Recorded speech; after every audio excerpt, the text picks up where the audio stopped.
મનીષા, હું નાની બની ગઈ.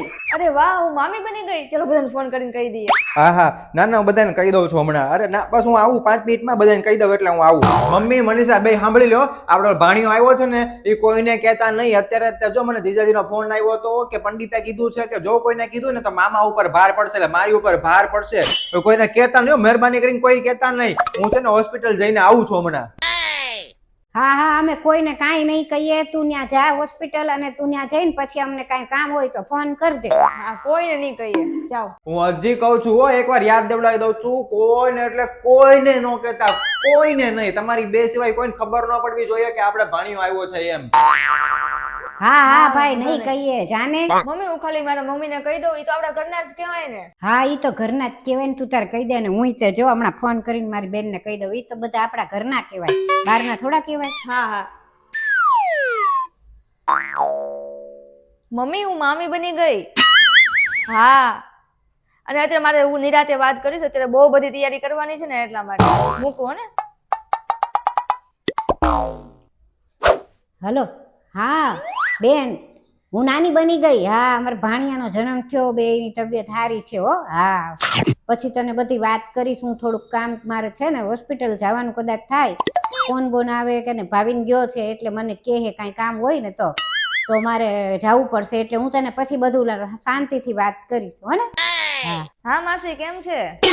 હા હો, અમે બધા મજામાં. હું મામી બની ગઈ. હા, નિરાતે ફોન કરીશ. હલો ભાઈ. હા, કેમ છે? તમે બધા મજામાં? હા, જો મારે દીકરીને ત્યાં બાબાનો જન્મ થયો છે, બેયની તબિયત સારી છે અને કાંઈ વાંધો નથી આવ્યો. હા હો, તમે આવજો પછી. હા ભાઈ, 5 કિલો કાજુ કતરી મોકલાઈ દેજો મારા ઘરે. ઉતાવળ રાખજો થોડીક, મારા નણંદને છોકરો આવ્યો છે એટલા માટે.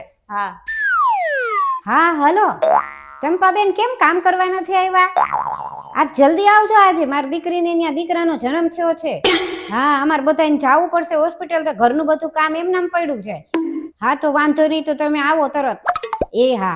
શાકવાળા ભાઈ, સરખા ગાજર આપજો. મારે ગાજરનો હલવો બનાવવાનો છે. મારા નણંદને છોકરો આવ્યો છે એટલા માટે. માસી, હા જો આજે બધું કામ આમ નામ પડ્યું છે. શું કરું, પણ સવારનો છે ને ફોન આવ્યો. મારી દીકરીને ઘર દીકરાનો જન્મ થયો ને એટલે અમારે ત્યાં જવાનું છે. તો તમારે કામવાળા બેન આવે ને તો તમે ધ્યાન રાખજો. હા ના. અરે બસ હું પહોંચી ગયો છું. હાલો મૂકું. મનીષા, પાણી દે ને.